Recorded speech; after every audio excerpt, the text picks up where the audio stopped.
168 hours. Let's just shoot for 168. 200. Yeah, let's just shoot for a solid 200 and we'll go from there. I know. Let's do it. Let's just keep it rocking. The space is not showing up on anywhere on the top when people are looking for it. So that's It been the problem showed when up we for have me it on earlier. longer. Yeah, it did. Hey, Yeah, it did. stop. Go inside. No. No.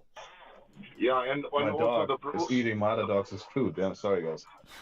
the profile picture doesn't have the blue ring on to show that the person is holding a space. You know, it normally has like a blue ring, and Right. your space doesn't have that blue ring on it for the JQ profile. All part of the suppression and fun. All right, you've got a bit of a hot mic, fun studio. If you wanna sort that out, perfect. All right, should be good to go. Thank you. Stream started, audio set up. We should be all right. All right, let me pull up what I was gonna discuss first. All right, perfect. Let's see if Ian turns up as well. I'll send a message to Ian. Maybe he'll come up further on inwards. But let me find this passage. Alright, I've got a whole bunch of passages. What am I doing? Alright, this is the issue with having like... Oh, never mind, I remember it anyway. Sanhedrin 116A, that's where we're going. 116A. Pretty much pre-warner. If you've ever heard or ever seen anyone make the claim that the Talmud says to burn the books of the Christians, we're gonna go through that to prove that it does say it, and to prove how disingenuous Safari is for some reason omitting it, which is pretty strange. Alright. I can't find it. Is it 116 or is that Shabbat 116? Did I not bookmark it? Might have had a blunderbuster here. Big blunder. But, anyway. When it comes to the passage about burning the books of who they call Menim, or they'll sometimes refer to us as the Nozarim, or Nosrim, however you pronounce it. Right? It's also included in the prayer. I think I talked about it last time. The prayer that curses the Christians, the prayer against the Menim, and Nosrim. Menim is heretic. If anyone who was in the space Sean had, one of the Jews was using the word Menim to speak about heretics in general. But anyway, it wasn't Sanhedrin 116, it was Shabbat 116 or Shabbath 116 if you're on halakha.com.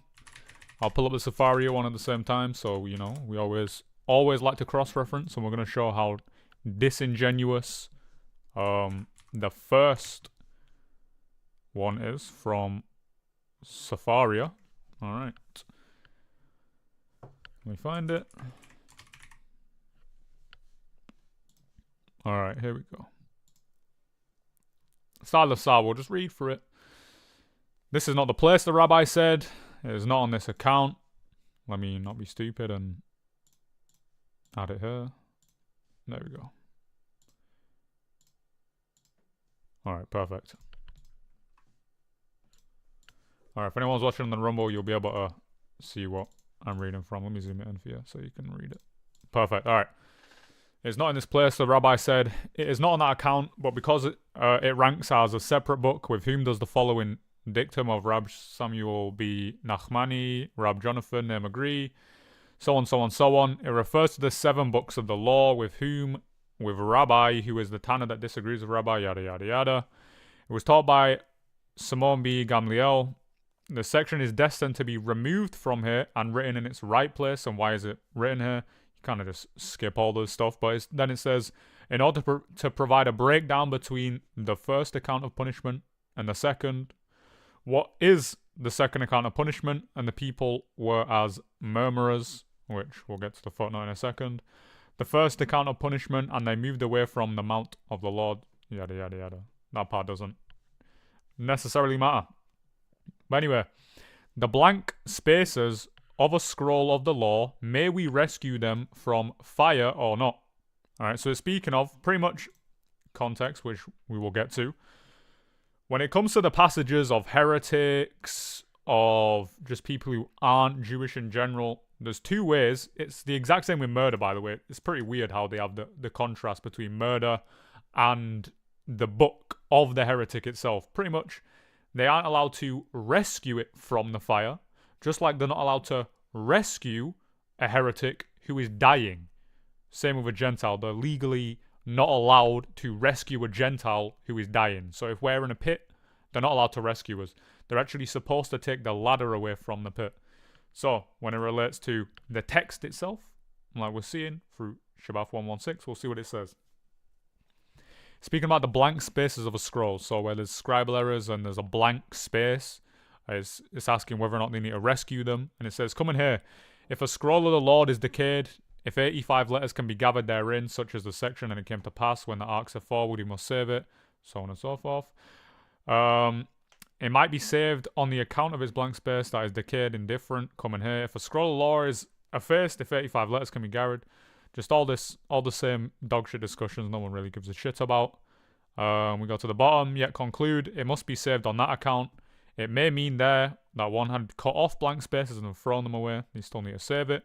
Come in here, the blank spaces above and below, between the sections, between the columns, and the beginning and the end of the scroll, defile one's hand. It may be that when they are together with the scroll of the law, they are different. Come in here, the blank spaces and the books of the Menim. This is where we get to the first mentioning of this in this passage, at least in this folio.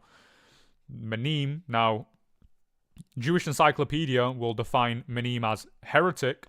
Well, it will also give you context that Menim can be referred to as Christians and the early Christian sects of people, as well as like the Gnostic people who were more like actually just Jewish heretics, right? But it also refers to the Christians, and it says, the books of the Menim may not be saved from fire, but they must be burnt in their place. They and the divine names occurring in them. So even if it has the name of God within the book of the heretic, it must be destroyed. Now, surely it means the blank portion of a scroll of a law. No, the blank spaces in the books of the Menim, seeing that we may not save the books of the Menim themselves, need their blank spaces be stated? Question mark. Then this is its meaning, and the books of the Menim are like the blank spaces, so they don't need to save them from the fire. And then it says, one more down. It was stated in the text, the blank spaces in the books of the Menim we may not save from a fire. Rav Jose said, on weekdays one must cut out the divine names which they contain and hide them and burn the rest. Now, what have we noticed about the translations of the Bibles, guys? And the 6,800 omissions of the divine name, Yahweh, Yahweh, Jehovah, however you want to pronounce it, right? The divine name has been taken out and given with the English rendition of the name. It might not seem like a big issue, but when we see within the text itself, it is saying one must cut out the divine names which they contain and hide them. This can very much be referred to the translations then being altered, not in terms of like having a theological difference, but taking out the divine name of God, because we all know Jews don't like the divine name of God. They refuse to say it. They use Hashem, which means the name. What a weird thing to call your God. Very, very strange. They refuse to say his name. So they understand that there is power in the divine name of God. So what are they going to do? They're going to take away that ability from us. But anyway. Rab Tarfon said, may I bury my son if I would not burn them together with their divine names if they came to my hand. For even if one pursued me to slay me, or a snake pursued me to bite me, I would enter a heathen temple for refuge, but not the houses of these people, the heretics. For the latter know of God, yet deny him, the heathens. sorry, the Menim, sorry, the heretics, whereas the former are ignorant and deny him, the pagans, or the heathens. And of them, the writ saith, and behind the doors and posts hast thou set up thy memorial, yada yada yada. A menori, which is like, I think it's singular for Menim or plural, whichever way it goes. If in order to make peace between man and wife, the Torah decreed, let my name written in sanctuary be blotted out in water, so like scrubbed out. Those who stir up jealousy, enmity, and wrath between Israel and the Father in heaven, yada yada yada. No one cares, no one cares, no one cares. Do I not hate them, O Lord, that hate thee? So hate those who hate God. And I am not grieved with those that rise up against thee. I hate them with perfect hatred. I count them mine enemies. We're eternal enemies of the Jews. And just as we may not rescue them from a fire, the people, so we may not rescue them from a collapse of debris or from water or from anything that may destroy them. Now, how does this come into the context of today? Well, we see what is happening with the Jews and their attack on Gaza. They are doing something called the Dahir Doctrine, where they purposefully target civilian infrastructure, so we have thousands of people under the debris. Now, if Israel was a moral place or a moral army, surely, all right, with the logic of all these Zionist retards, surely they would send bulldozers in, or they would send equipment in to help get people out of rubble. Do they do so? No, they just carry on bombing until the rubble quite literally presses into the earth. So we can see that there. They're not allowed to rescue us from debris or rubble. Also says they're not allowed to rescue us from water. Well, how does this correlate? I mean, we saw the storms in America. I can't remember the exact name of the two storms that happened, but there was people dying left, right, and center, people going missing, houses being destroyed, people being stuck in these storms that were flooding America, right? And I think it was some of those, what are the names? The guys, the American Patriot Front guys who wear the masks and stuff. They were actually out there helping people, and people were like, oh, then Nazis, that's Nazis helping you. Oh, well, where were the Jews? They were nowhere to be seen because they're not allowed to save us from floods. They're not allowed to save us from debris, right? Also, who should have been giving the funding to the people who were losing the houses? It should have been FEMA. But what happened to FEMA? How come they couldn't allot even $1 million for the people who lost their homes? They couldn't allot anything because they ran out of money, because they gave it to who? They gave it to immigrants, right? They gave it to people who are not native to that country, as well as helping the child trafficking through South America, right? So people who tell you, oh, the Jews, but the Jews are secular, the Jews are secular. How come I can point to the Talmud and show you their actions? I can point to the Talmud and show you their actions. They can't save us from the fires. Remember the fires that were going on, guys? That had a very, very, very sketchy thing, especially when you look at the Resnick's family, the family that owns 80% of the water in the whole of California, right? The fires had a very, very weird type of spontaneous combustion that came out of nowhere. Did the Resnick Jewish family save people by giving them water? No, because we have multiple reports on reports of people complaining, saying, we do not have enough water. We don't have enough. So as we can see, directly Talmudic ideas can't save us from fires, and there's also no condemnation about starting the fire, by the way. This is why it gets even worse. Can't save us from a collapse of debris, and they can't save us from water. Or, it says, from anything that may destroy them. Well, guess what? Guess what else is going to destroy us, guys? The immigrants flooding our country, and who is flooding them in? The Jews. We know who it is. George Soros, he over North African region, has the biggest mass migration organization, like the biggest there is over North Africa. Now, West Africa, you have other different Jewish groups, South America, HIAS, and so on and so on. But we see any form of thing that can destroy the Menim, the Nosserim, the heretics, us Christians, right, as well, because we're also Esau, all right, to them. We're also, Amalek, right? Anything that can destroy us, they can't stop it, and they're allowed to do it and enable it. So, there's one thing from that text. All right. And, I accidentally clicked the footnote. All right, here we go. Rav Joseph Bar Hanin asked Rab Abahu, as for the books of Be Abadan and the footnote, let's read the footnote to see what Be Abadan is. So when we carry on reading about Be Abadan, we know what it is. Look what it says, guys. The meeting place of early Christians where religious controversies were held. Rashi says the books were written for the purpose of these controversies, then quotes some source. It says the meaning of Beit Abadan is still obscure in spite of many and varied explanations, suggesting a house of the who? The Ebionites, a group of Christians who, they weren't Christians to me, right? They were like a weird Docetist sect according to Origin. Some other people said they weren't Docetists, but they didn't believe in core Christian foundations, but they did believe in Jesus in a certain way, right? So this is one sect. This is one thing, right?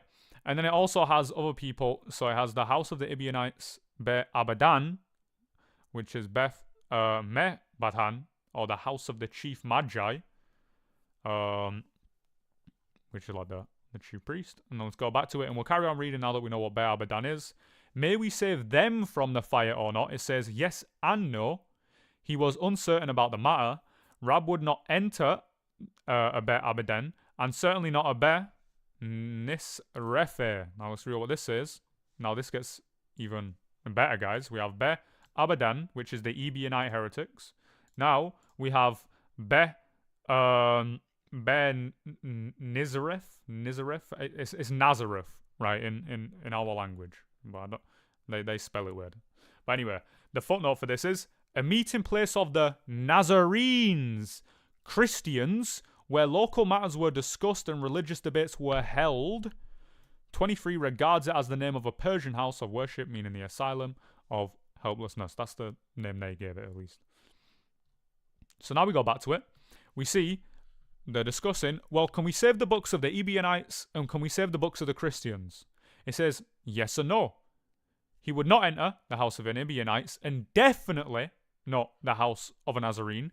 Samuel would not enter the house of a Nazarene, but he would enter the house of a Ebionite heretic. Rabbi was asked, why did you not attend at the Ebionites' house? A certain palm tree stands in the way, he replied. What a great answer that is. And it is difficult for me to pass it. Load of bullshit. Let's see what the footnote says about it. He says, this, of course, was merely an evasion. I think we could all guess that. He says, then we will remove it. And he says, its spot will present difficulties to me. Ma Bar Yosef said, I am one of them. So he is the difficulty. And do not fear them. On one occasion, he went there and they wanted to harm him, saying they wanted to kill him. Typical of us Christians. How dare we? How dare we try to kill the blasphemer? But anyway, let's go down to folio B now. All right, we'll go down to folio B. It says, Imar Shalom Ra Eliezer's wife was R. Gamliel's sister. Now a certain philosopher lived in his vicinity, who was also a heretic. But anyway, Shabbat 116b, because we're going to prove it means Christians. Because if you, I'm reading from halakha.com, by the way. Anyone who reads from safari.org on this will get a misconstrued understanding of the text, because they remove every single one of these footnotes. Let me zoom in even more, actually, because it's kind of hard to see. Right, so we're reading on something, and then we'll compare. We'll go to the other one. But we're reading on this one. Very easy to see. The footnotes help us out a lot. Let's see what it says. And he bore a reputation that he did not accept bribes. They wished to expose him, so she brought him a golden lamp. Went there before him. I desire that a share may be given to my deceased father's estate. Yada, yada, yada. No one cares. It is regarded for us where there is a son. A daughter does not inherit. Goes against Numbers 27. Since the day that you were exiled from your land, the law of Moses has been superseded. In another book given, wherein it is written, a son and daughter inherit equally. Speaking of like some other heretic book. I don't know what they're quoting, by the way, because even the footnote says we don't know what this book is, so they're just talking shit. But anyway, the next day, Rab Gamliel brought him a Libyan donkey. Said he to them, look, at the end of the book, wherein it is written, I came not to destroy the law of Moses, nor to add to the law of Moses. Who does that sound like, guys? Who do we think that sounds like? I did not come to what? I did not come to destroy the law of Moses, nor to add to the law of Moses. And who does he say this is about? Oh, the footnote, the 8th footnote says Matthew chapter 5, verse 17. So any Jew who tries to tell you, oh no, it's not talking about burning the books of Christians, why are you quoting Jesus then? You're quoting Matthew chapter 5, verse 17 to prove that you can burn the book. And then it said, and it is written therein, a daughter does not inherit where there is a son. She said to him, let thy light thine shine forth like a lamp, said Rav Gamliel to him, and an ass came and knocked the lamp over. Alright. Where are we now? We are here. And why do we not read them? Refuse to read them? We all know that Jews are scared of the Gospels, guys. You try read the Gospel to a Jew and they quiver like cowards. They're scared of the words of Jesus. Alright, anyway. Rab said, they learnt this only for the time of Beth Hamradash, but we may read them when it is not the time of Beth Hamradash. But Samuel said, we may not read them on the Sabbath, even when it is not the time of Beth Hamradash. But that is not so. For Nehadria was Samuel's town, and in Nehadria they closed prescribed lessons of the Pentateuch with a reading from hagiographer at Minha at the Sabbath. Rather, if it stated it was such, Rab said, they learnt this only in the place of Beth Hamradash, but we may read them somewhere else. Yada yada yada. These kind of repeat themselves a lot. I don't know why. Whether in the place of Beth Hamradash or at the time of Beth Hamradash, we may not read them when it is not the time of. They just love to repeat themselves. It gets boring. Anyway, and Samuel is consistent with his view, for in Nehadradah they close the prescribed lesson with a reading from the hagiographer, which I don't know what the hagiographer is. We'll look at the footnotes in a second. For it was thought they the sages said, holy writings may not be read, yet they may be studied. I don't know how you study without reading, but anyway, I think it means reciting. And lectures thereon may be given. If one needs a verse, he may bring a scroll and see it therein. Rav Nehemiah, why did they rule holy writings may not be read, so that people may say, if holy writings may not be read, how much more secular documents, saying they should not read secular documents, which would then lead you to think, if they can't read a secular document, can they read a secular law book, which would then lead you to think again, can they follow a secular law book, which we see, no, they fucking can't. Or they'll just make a secular law book based around their ideology, like the ideology of bureaucracy and democracy and all this weird gay shit, right? All this weird gay Jewish shit. But anyway, one may save the sheaf of a scroll together with the scroll and the container of tefillin, the little Satan block, together with the tefillin, even if it also contains money, obviously, and whither may we rescue them into a closed alley ben Bathraya, ruled even into an open one. Now, we don't even read the rest of it. Nothing else is really referencing to Christians or to us, and it's not. Yeah, it doesn't really do anything for us. But as we can see, let me get rid of this stupid Jewish ad. All right, let me find Shabbat 116b on the Jewish version, and let's have a look. But as we can see, the Jews are to burn the books of the heretics and cannot rescue the books of the heretics from the fire. They cannot rescue the books of the Ebionites, all right, which is like the heretical Christians, don't believe Jesus is God, etc. And they cannot save the books of the Christians who do believe Jesus is God, just like the actual Nazarenes, right? The early Christians, not like the Gnostics or anything. The actual Christians, not allowed to do so. To prove this further, they literally quote Jesus in Matthew 5:17. They quote him. So no one can say it's not talking about Christians because you wouldn't quote Jesus, smart guy. So this is one irrefutable argument that we have against the Jews. There's no way they can throw this under the bin. They can say that the Jesuses that say he's boiling in hot excrement isn't Jesus. It's a different guy from Nazareth. Sure, all right. Even if we grant them that one, well, we have this one. It quotes Jesus, right? Even though the other Jesus, who was boiling in hot excrement that they claim, right, went to Egypt just like our Jesus did. It's somehow not the same guy. This one, we have validation. It's about the Christians, and no one can say otherwise. No one can say otherwise whatsoever. There's no fucking chance. Alright. Let me... Here we go. In Shabbat 116b as well, it says, he said to them, I proceed to the end of Avon Gileon, and it was written, I, Avon Gileon, did not come to subtract from the Torah of Moses. And by the way, guys, Avon Gileon is a name that they just added. Alright? It's not in the manuscript. They added the name in to try and make it seem like it wasn't Jesus. But then they quote Jesus with the made-up name that they said. Who the fuck is Avon Gileon? No one knows who this fucker is. He wasn't in the original manuscript. There's no other contextual reference to prove that it wasn't Jesus, and it's Avon Gileon, whoever the fuck this prick is, right? The original manuscript didn't have a name, right? It had no name whatsoever, right? No name whatsoever.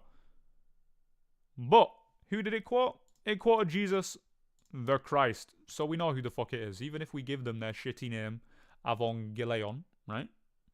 We can give them it. Anyway, let's carry on. I, quote unquote, Avon Gileon, did not come to subtract from the Torah of Moses, and I did not come to add to the Torah of Moses.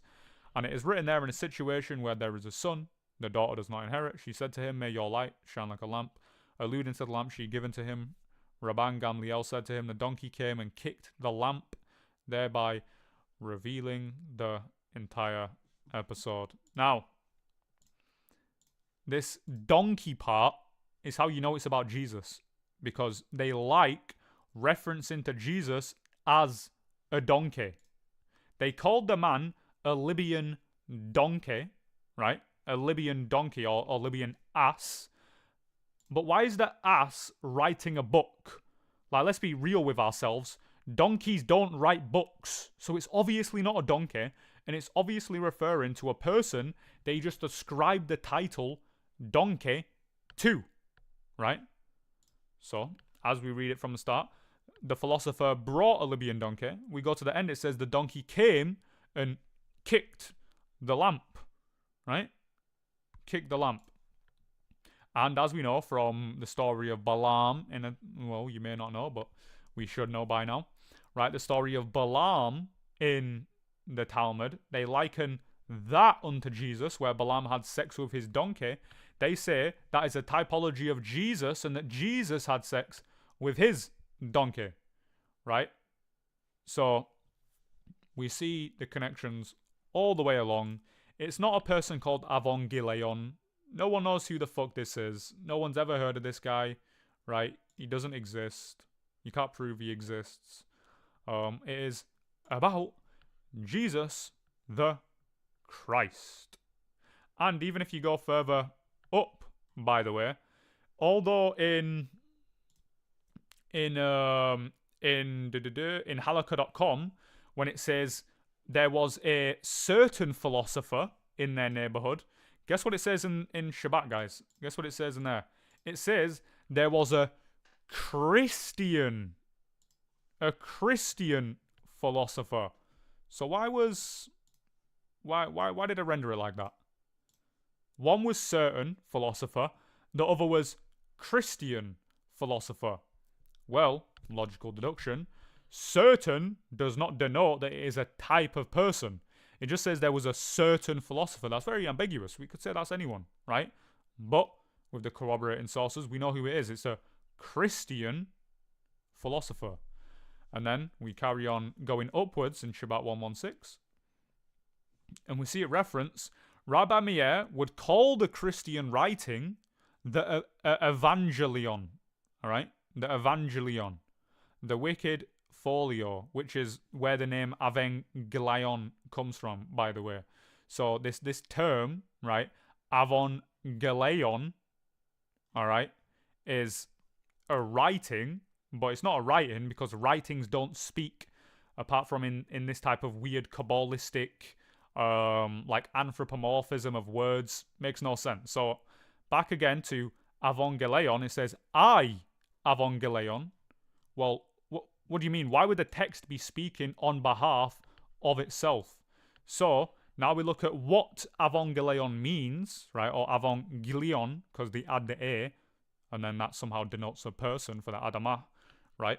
It says the Evangelion, all right? Remember, guys? Evangelion. Evangelion, what are we known as? Evangelists. Anyway, it says it's the wicked folio. Rabbi Yochanan called it the sinful folio. So now when they liken this unto a person by adding in a singular character to say this evangelion as a text is now a evangelion as a person, well, what can we denote? One is called the wicked folio. Well, if it's now a man, it has to be the what? The wicked person.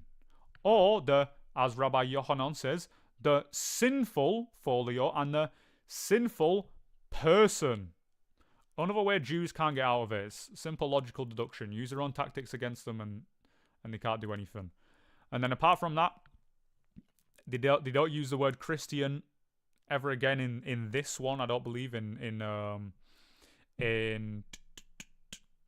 let me see, in the Safari version, yeah, they don't use the word Christian. They also like remove the words that it uses in the Halakha version, where it's quite literally speaking of Christians or like the people of Nazareth, right? It doesn't even translate as Nazareth, even though it is Nazareth, right? Or refers to the Nazarenes at least anyway. It's like not the exact same word, but it refers to who? The Nazarenes. So in this one, doesn't have it. In the Halakha one, it does have it. I'll show it again for anyone who is listening or watching. Sorry, not listening. Here we have the Be Nazareth. Footnote 25. What does it say? It's a meeting place of the who? The Nazarenes, the Jewish Christians. So from this whole passage, guys, it's Shabbat 116a through Shabbat 116b. We know what it's talking about. We also get extra Jewish ideologues from it, right? To do with they can't save us from anything, and they have to let us burn. They have to let us drown. They have to let us suffocate under the debris, and they have to let us be destroyed by any other form of destruction. We have that set forth in this passage. We have they cannot rescue our books, as well as they cannot rescue us. Not just the books, guys. They can't rescue us from the fire. All right. As well as our text is called the wicked text or the wicked folio. And our people who preach it, the evangelists, are called the wicked, all right, the wicked people by logical deduction. So that is Shabbat 116a through Shabbat 116b. Mitch was, calling out my inability to exegete the Talmud. How was that one for you, Mitch? All right. It's a 30-minute lesson if he's watching. So, that is the text of the Gentiles, guys. The text of the Gentiles. Now, when it gets to later writings from later rabbis in the like the mid-centuries, like 1100s to 1500s, like the actual Middle Ages around the 1500s, you're going to see some differences, and then you'll see the rabbis actually directly quoting, like literally directly quoting the Bible to say, burn it, right? Not just like using terms like menim or nosrim, right? It just directly quotes it, right? So, there's that anyway. Alright. Well, if anyone requests and got questions, I can start lifting people up and we can do questions here and there. Judaism or Mass, go ahead. Thanks, Goy. So yeah, just a quick question, man. So when you are debating with a Jew and the Jew says to you that the Talmud is nothing but discussions and it's just law and it's not prescriptive, the same with sort of black magic. They say they don't engage in black magic. What are your arguments to that, if you don't mind? Perfect. Now, this is one question I answer a lot, but I don't mind answering a lot. I want to repeat over and over and over again so more people understand how to actually combat this retarded idea. Even Christians will give you this. Like, oh, it's not retard. Not. Beracot 5a, it tells you what the Talmud is. It says all of it was handed down at Mount Sinai. Every single piece of it. There's the Mishnah. So if you get to this part and say, no, all of it was handed down at Mount Sinai, they might go, no, that's just the oral law part. That's just the Mishnah. Well, no. Beracot 5a and Maimonides' introduction to the Mishnah, chapter 2 or 1. At the beginning, you'll be able to find it. Right? They literally say all of the Talmud was handed down. So the Mishnah, the oral law, and the Gemara, the explanation, and it uses the word Talmud for it, by the way, says the Talmud, the explanation of the Mishnah, was also handed down at Mount Sinai. Now, they can still say, oh, well, you don't believe that part. Go to a Reuven 13b. I don't remember what line, but you'll be able to find it. We have the house of Hillel, house of Shammai, both having an argument. One of them is saying, no, it's this legal ruling. One of them saying, no, it's on this legal ruling. A divine voice emerges from heaven. Says both these, house of Hillel, and these, house of Shammai, are both the words of God. But, he's correct. So the wrong opinion was the word of God. The right opinion was the word of God. So it further backs up the point that everything within the Talmud is the word of their God. Right? Not our God, obviously, not the one true God. Their God, everything within the Talmud is the word of their God. Because they might say, oh, there's multiple different opinions. Well, how come in this passage, the wrong opinion and the right opinion are both the words of the living God? That's the quote in a root. I'll pull it up in a second for the Rumble. And that's one way to combat it. Then you can go to people like Menachem Mendel Schneerson, who all the Chabadniks follow, right? Quote unquote, Messiah, right? Or had the soul of the Messiah, whichever one the Chabads want to tell you it is. He says the Talmud, everything to do with the Talmud, is the words of the living God in his commentary on the 5th book. There's also multiple other rabbis who will say the Talmud is the wisdom of God, right? The Talmud is the words of God, so on and so forth. Or the sages' words are the words of God, because they have more precedence than the words of God. If you look at the Oven of Achnai situation, where Rabbi Eliezer had a single opinion on his own, stood firm on his opinion. Every other rabbi disagreed with him. Everyone else was like, no, you're wrong.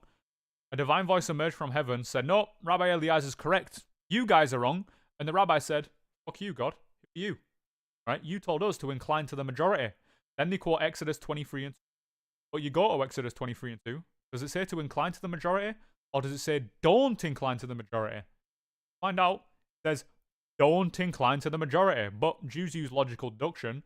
And because it says don't incline to the majority to do evil, they think that means you can incline to the majority to do good. Even though it doesn't verbatim say you are allowed to do so. Because who are we to trust a Jew's morals on what is good and what isn't good if God comes down and says, no, you are wrong.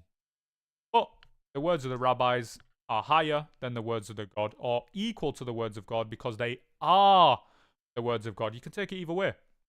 You can prove the rabbis' words are the word of their God, or you can just prove the rabbis' words are more important than their God, than their God's words, right? By showing that rabbis, by the way, in the same situation, I believe it is, to do with Rabbi Eliezer, their God, all right, says, they quote their God and say, my students, you have bested me. How the fuck does your God lose in a debate? How does that happen? Sorry, can Can I just add one thing to Right. that, Goy? So I was having a debate with Anointed the other day, and he kept saying, someone asked him what the word, what do you know what Palestine means in Arabic? And then Anointed says, oh, do you know what Israel means do you know what Israel means? It means one who wrestles with God and comes out victorious.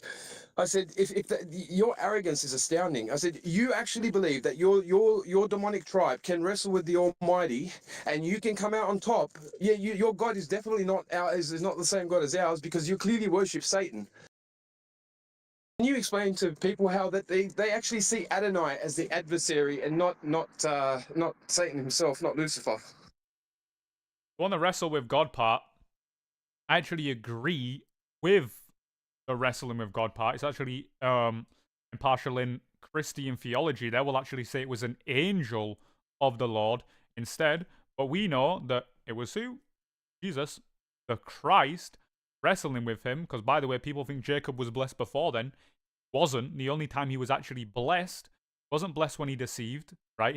By the way, Jacob literally means deceiver. So he had the name deceiver because he deceived and kind of stole the chosen status, right? He deceived his own father, right? So he was called the deceiver up until God came down. And I put it this way, right? Read the passage, you'll see that the angel of the Lord, or God, right, pressed his socket and dislocated it.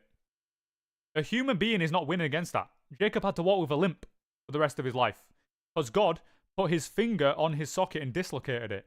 So it wasn't Jews besting God, right? It wasn't Jacob purely defeating God. It was him showing his resilience, and that's why he was given the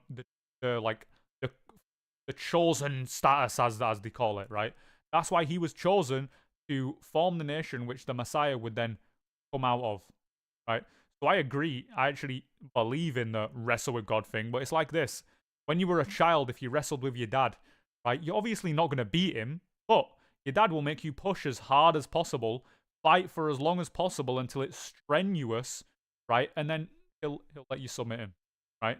Or if your dad's a cunt, he might. But in reference to this, it will make you use all your energy, make you actually give a fight for it, and then he will give you praise after it. Well done, but we all know he didn't beat him by choice, right?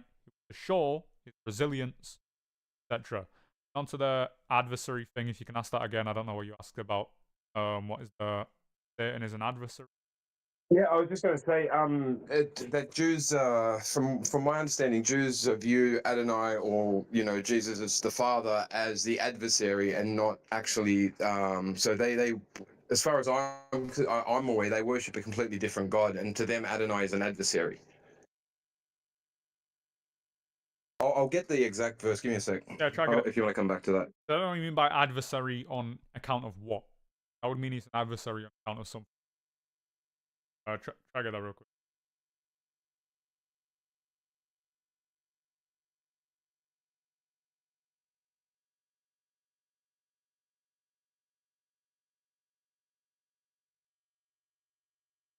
But yeah, the adversary thing, I'm not too sure. I do know, right, that the Jews' idea of God is very, very, very confusing, especially the Kabbalah Jews' idea of God. It is an absolute philosophical mess. Absolute philosophical mess, right?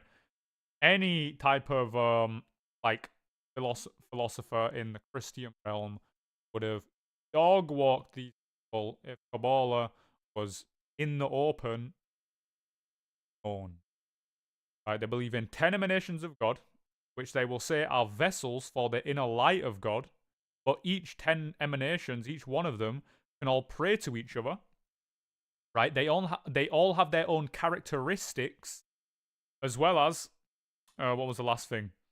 They believe they are created, but the light within the vessel, like the actual seraphot, right, which is like is eternal. Makes no sense. They've created 10 vessels to inhabit eternal attribute, which then have different characteristics and can pray to each other. This leads to partialism. Right? It leads to one of the biggest heresies we've already dealt with in the Christian realm. It leads to their God being confused as fuck because the attributes then are separated, not just distinct, but separated from the divine essence itself. Now you have something you are claiming is eternal, but it's separated from the eternal source, which would mean you have 10 different eternal entities outside of the source of God, which means you have 10 different gods all praying to each other, all doing their own thing with their own will, with their own minds, so on and so forth. Terrible. We've had to deal with this in the realm of partialists and Christianity, or modalists Christianity. Right? We've had to deal with this because also kind of falls into modalism. That's the idea of the God. Not to mention in the Talmud itself, their God prays, their God wears tefillin, their God wears a prayer shawl, their God studies the Torah. I ask a question to the Jews. Under who your God study the Torah? They believe their heaven has a yeshiva lesson, like a Torah class, right? They believe there is earthly yeshiva with the rabbis teach, right? There is a teacher in the yeshiva, and they believe there is a heavenly yeshiva. But who's the teacher in the heavenly yeshiva if God is studying in the yeshiva? It would mean your God is studying under somebody else, because that heavenly yeshiva mirrors the earthly yeshiva, and there's a teacher in the earthly one. So who's the teacher in the heavenly one if your God is the student? Challenge to all the Jews. They might say, oh, it's metaphorical, Torah. What are you talking about? Your God is a retard. He has no idea what the fuck he's doing. Christ buries him underneath. Anyway, if you got the passage you talk.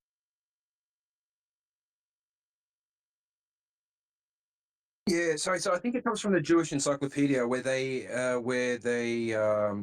sort of like say that Adonai is Baal, one in the same. I'm just trying to find it out of the Jewish Encyclopedia now. All right, let's go to Jake the Mullet. Go ahead. How's it going, Godfather? I just had a question about what do you do like when you bring up the Talmud to Jews and they're like, oh, it's only Orthodoxy that follows the Talmud, and it's only about 3%, yada yada yada. Great question. I would lead it first with a question which will quite literally just grant every single premise we make about Jews being evil from inception of this book.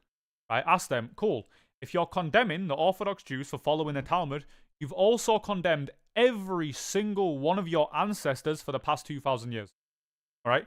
Because up until the past 200 years to 300 years, it's actually more recently like 100 years, right? These heretical sects have been bred out of nowhere, like the Sabbatean movements, where they say, oh, reject every law, transgress every boundary, but they do it by the Talmud somehow, right? So they still follow it. But they created conservative Jews, the same guys who will tell you it's only the Orthodox. They created Reform Jews, Constructionist Jews, don't believe in God, they believe Judaism is a culture, which is the God. No fucking sense. But they will tell you, no, only the Orthodox follow it. Cool, you've just condemned every single one of your ancestors. These people used to live in their own community because we didn't want to live. And they would have Karaite Jews who don't follow the Talmud and are like, you know, they just follow the Torah. Just follow the Torah Tanakh, the Old Testament. That's all they follow, and they have their own halakha, right? They have their own like law canon. So in those times of those people living together, the Jews who followed the Talmud used to build a wall in between them and the Jews who didn't follow the Talmud, because following the Talmud was so prevalent. Even Goebbels knew about this, Hitler knew about this, St. Alexander Caesar knew about this, because they implemented laws that only affected the Talmudic Jews, but didn't affect the Karaite Jews, and actually named the Karaite Jews by name to make them exempt from this punishment, right? Or from, not punishment, but from these discriminatory laws. So, they can't tell you the Talmud isn't important. It is. It's quite literally their entire culture, all right? When they tell you, oh, we can trace our lineage back to here. Oh, well, how can you do that, smart guy? oh, well, we look at these Jewish traditions. Oh, well, what was that guy who traced your lineage back to? Oh, he's a rabbi. Oh, what type of Judaism did he follow? Orthodox. Cool, if you're condemning your own lineage, don't claim your own lineage to then go and steal someone else's country. Very, very retarded. No Jew, genuine. You'll notice this, by the way. People like Neoberg, that fucking right? She posted something saying something like this. Like, oh, we don't care about the Talmud. Guess what she had in a comment section? Jew after Jew after Jew telling her, you fucking idiot. No, the Talmud is everything. Talmud's our culture. Talmud's more important than the Torah. Talmud's the most important literature in Judaism. We need the Talmud. And she's like, oh, sorry. Like, come on. Started. But yeah, no one can claim that shit. And past that, then ask them, cool, if it's only the Orthodox that follow Talmud, why don't you condemn the entirety of the Talmud and become a Karaite Jew instead of just doing wishy-washy, oh, forget that one, we'll take that one. Forget that one, we'll take that one. Because guess what? They follow lineage through the mother, Talmud only. They light candles on Shabbat, Talmud. How do they know that Shabbat has started when 3 big stars appear in the sky? Now they kind of just use a clock, but it's normally 3 big stars in the sky, Talmud. How do they know all the rest of these festivals, all the rest of these traditions? All of it is the fucking Talmud. They can't just say it's only the Orthodox. Terrible position. It's disingenuous. Their own religion. It makes fucking sense whatsoever. That's where I'd go. Ask them, how do you know the lineage? On like a debate point. Just ask them, how do you know to light candles on Shabbat? A tradition. Oh, well, where do you find it? Talmud. Ask them, why do you follow lineage through the mother, where Numbers 1:18 and Numbers 1:4, 1:4 through 6. Say to follow it through the father, they'll say, oh, tradition. Where do you find the tradition? Talmud. Checkmate. Right, they follow the Talmud. Like it or not. All of their ancestors passed, well, for 1800 after Christ. None of them can get away from it. If you've got your quote, go ahead, Jake. Thank you for that. If you got your quote Judaism Unmasked, go ahead and then. Yeah, thanks, bro.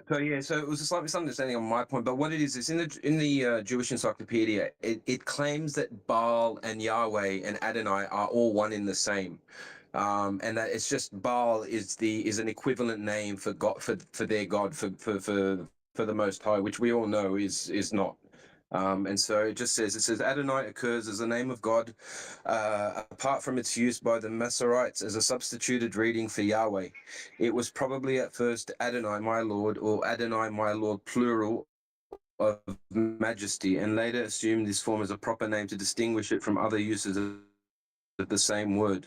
The name Baal is also an equivalent for Yahweh and occurs as an element in a number of compound proper names such as Jerubbaal, Ishbaal, Meribbaal, etc. Some of these names probably at a time when the name of Baal had fallen into disrepute and seems to have been changed by the substitution of El or Boseth or Baal.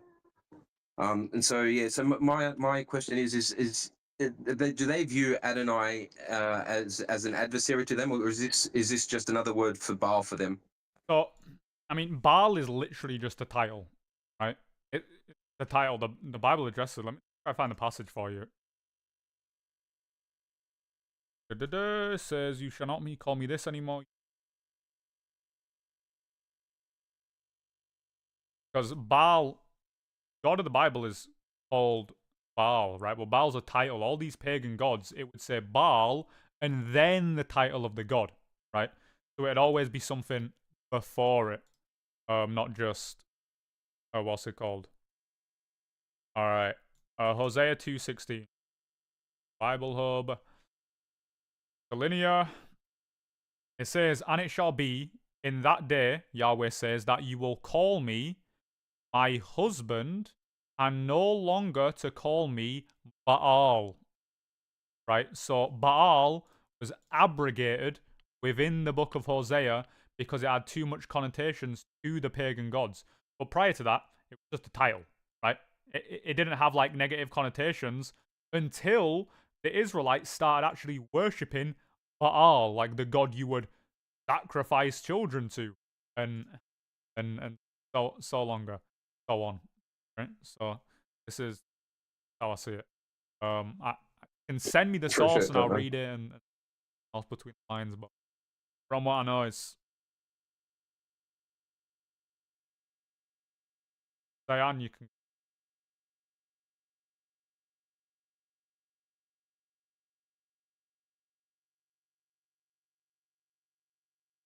a Cyan.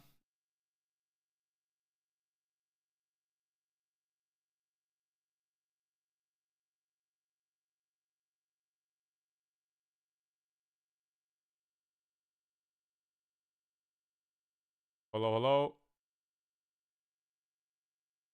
I'll keep him. All right. If anyone else has got questions, come up, ask you questions. When we run out of questions, how long have I got?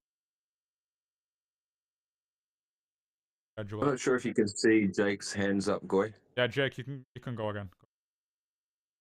I just looked up Hosea 2:16, and I noticed that in a couple of the different translations, it says Baals and Baalim. Are they the same, one and the same, or just different translations of the same thing? Yeah, so it's Bali, like literally Bali, right? Or pronounced like Bali, Oh, right? it's This is this. Yeah, yeah, yeah. Baalim.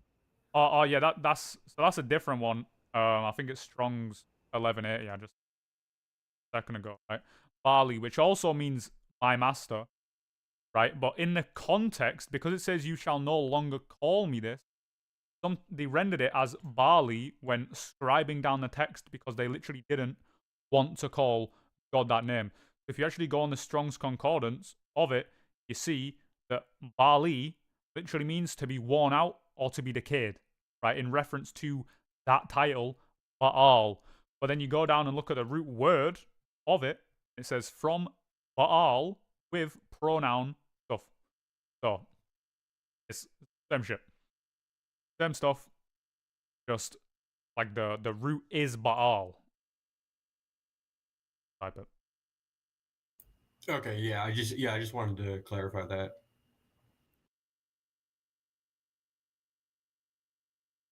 All right, the Stayin, are you back now?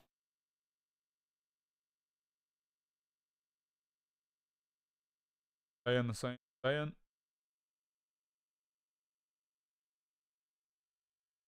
All right, we don't have any. What time is it? Wolf, how long do I have? Like I'm this time zone shit. Like, yeah, you did an hour now. Did an hour. I missed an Right. hour, so is it one? Yeah, and I'm trying to see if Ian is around. I think he's doing something, but I'm gonna text him again, see if he's gonna show up too. Right, Saiyan is. In the meantime, Goy, I've got one more question for you, if you don't mind. So, when I was having this debate with Anointed the other day, oh, mind you, by the way, I think it was hilarious. While we were having the debate, he kept trying to interrupt me constantly, and he actually thought, like, he actually thought I was you at the start. He goes, "Aren't you Goy Father?" And you could literally hear the shiver in his freaking voice when someone says to him, "Oh, no, it's not," and some other Noah, he goes, "Oh, yeah, no, it's not Goy Father. Goy Father's more sophisticated." And that's why I said to you today when he kept interrupting you that you live rent free in his head, honestly, because he literally assumes everyone is you. That's how petrified he is of you. So my question is, we were discussing Nida 44b, where it talks about the marriage of a father marrying off his 3-year-old child, and that when she's married off through intercourse. So he was trying to say that this is an extreme case. It doesn't happen. This is old. This used to happen ages ago. It doesn't happen today. Today, the legal age is 18. And I'd love to hear your argument to that, your rebuttal to that. Yeah, the legal age is 18 because the law says it's 18. But if you go to the Haredi communities and the Hasidic community, they're marrying 12-year-olds in private doing Jewish marriages. Go to a website called Girls Not Brides. Talks about all like the child marriage and stuff, right? And you go to Israel or just Jews in general, and it speaks about the Haredi communities, Hasidic community, who marry young in private, and then when they get to the legal age, then they will do so. But there's nothing prohibiting them within Jewish law from marrying a 3 years and 1 day old girl, or mainly a 12-year-old girl, right? I can grant them that 3 years and 1 day it wasn't abrogated, but I can grant them that because they normally marry to breed kids, and 12 years and 1 day is their age when the woman is fit to bear a child, that 12 is more common among their circles, which you find in Lev Tahor, they marry 12-year-olds, right? You kidnap them even younger, right? Kidnap them way younger, and they don't have kids with them, or they might not, like, legally marry them. I mean, they don't do legal marriages anyway, right? Normally, it's like rape the kids. It wouldn't be considered rape because they're of age or too young of age, right? So, the big wish wash in Jewish customs, but in Jewish law itself, nothing against it. They can't show you anything against it. They might say, oh, but betrothal through intercourse, you get lashes for it. I'm yet to have a Jew prove that you are punished for betrothal through intercourse. And another passage, just bump like your bait points up. Bait in these. Go to something more recent. Like Shulchan Aruch, Evan Hatazer, 37.1. Go to line 1. Just line 1. Go to the bottom of line 1. Right, on Safaria, bottom of line 1. I'm going to give you everything. Everything. So, go to the bottom. Here we go. It says, where is it? If she were 3 years and 1 day old, she may be betrothed by means of bi'ah. It gives you a footnote for what bi'ah is, because some Jews will try and lie and tell you, no, it means you marry them at this age, but then consummate it when they are of age. Not how bi'ah works. Let's look at the footnote. Let's read what it says bi'ah is. If a man, in the presence of 2 competent witnesses, says to a woman, behold, you are consecrated to me with this act. Remember that word, guys? This act. What is the act? Of sexual intercourse according to the law of Moses and Israel, blasphemy. Right? And in their presence, the groom then takes the bride into a private place for the purpose of kiddushin, like marriage. She will, upon completion of the act, what was the act? Sexual intercourse, be betrothed. So if it says she may be betrothed by means of bi'ah, guess what? It means the completion of the sex is when she is betrothed. Not that you marry her at this age and then consummate it later. That is not the concept in Judaism when it comes to betrothal through intercourse. It literally is betrothal through intercourse. They're betrothed when they finish. Now, very weird when you get into the actual like laws of things, of what it means of like betrothal through intercourse, because they're like, oh, well, does it mean that you have full sex with her and then you finish? Some people say like, oh, you just put the tip in and then that counts, or no word of a lie. There's quotes from rabbis that say all that needs to happen is semen needs to come out near the woman's private parts. It's very, very strange. I'll post some stuff about that later, about some of the rabbis have said, like going into betrothal through course and how, oh well, it just means enter any type of way, and it gives you some like, weird, very, very weird. But yeah, Evan Hatazer 37.1, like look at the century about this text. Joseph Caro, 16th century, in the 1500s. Surely they should have had the age up by now. That's 3 years old by now, no? Or somehow it's still at 3 years old after 1500 years. Is it 3? No Jew can get out of that. They will try to take you to, well, not here, Mitch. Mitch thinks he has an argument for it until I dog walk him. Mitch will try take you to Evan Heiser 8, chapter 8, I believe it, chapter 1. Be like, look, it says a father shouldn't betroth his daughter while she is still a minor. Right, cool. It doesn't give you an age. Define minor. Right, in our sense, yeah, a minor is anything below the legal age, right, in the country. But what is a minor in Judaism? Ericot 24a12, Rav Hizda says a minor is anyone up until 3 years and 1 day old. That means a 3-year and 1 day old girl isn't a minor, therefore the father can betroth her. So, to a layman, Mitch will get off, right? Because people will be like, oh, right, minor. That clicks in my head. Can't marry a minor. Oh, well, if we have different concepts of what a minor is, yeah, no, you're fucked, right? So Mitch tried to do that one time, and I dragged him by his Jew girls and just pushed his head in between the Talmud and just closed it on his ear. Anyway, no Jew can run away from child marriage in the Talmud. I've got to try. Can't get anywhere.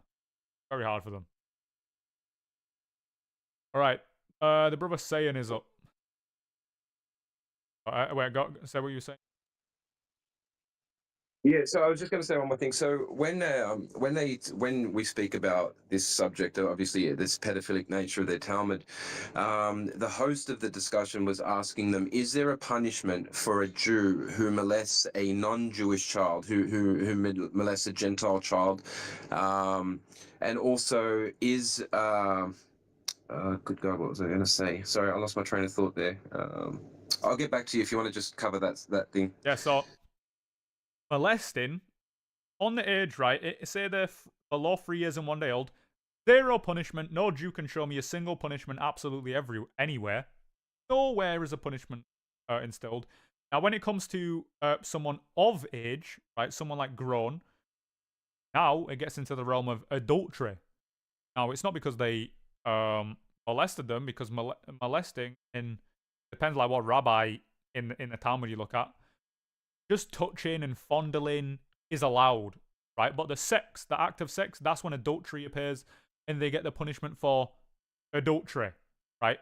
Just adultery, not because they raped someone, just adultery. That's it. And that's only if they're married, by the way. If not, it's just like sex out of wedlock, because our marriages aren't considered marriage. There is ways that Jews can get away with doing it. There's no punishment, like in reference to a Yefat Toar, a captive slave woman. So if Jews invade a country and take the women captive, right? You find it in Deuteronomy 21, verse 30, I believe, the right verse. Right? A lot of people will bring it up and be like, "Oh, look, it's take the captive women and marry them." Cool, that's fine, because it says if you don't want to marry, you can leave. Right? So in the Bible, fairly moral. It makes sense. You don't just leave the women just random city. Take them, let them mourn, right? And if they want to marry you, you marry her. If you don't, where? In Judaism, on the other hand, it says if your evil inclination overcomes you, you can rape the captive woman, and then you can marry her. Or if she doesn't want to marry, she can go. But if she doesn't get rid of her idolatrous ways, you have to execute her after 12 months. And because that woman can be married, by the way, because she was married to a Gentile, it was a Gentile marriage, the marriage isn't considered a marriage. Therefore, when they took the captive women, all right, no charge of adultery. 0 charge of adultery, because it wasn't considered rape. All right, it wasn't considered. It's like the time adultery is allowed in Judaism, apart from with a child. And that's in... So yeah, I remember what the other thing was. It was about Masira, the law of Masira. So the host was asking her. So if someone discovers that a Jew raped a child or molested a child, and that other Jew allowed to go to the police and inform the police? Nope. And the woman that was speaking with him said, "Oh, absolutely, you can. This is required. Blah blah blah." And I said to her, "You're a liar." I said, "What about the law of Masira?" And she goes, "What's that?" I said, the law of Masira, I don't know what that is. And literally both her and Anointed tried to play stupid like they don't know what that is. Yeah, ask them what a Moser is. Ask her what the punishment for the Moser is. You'll find out. They get chopped at the neck. Right, in Baba Kama 1178B, I believe it, or 1113B. I think it's 11. Anyway, it has a story about a Mosa, right? A snitch. Like their religion is literally a mafia. That's why the first mafias in America were all Jewish, and the ones that controlled the Italian mafias perpetrated that the Italians were cool guys in these Hollywood movies, right? The Jews just played a tiny part in it. Oh well, guess what? Came from the Jewish gangs that put this culture.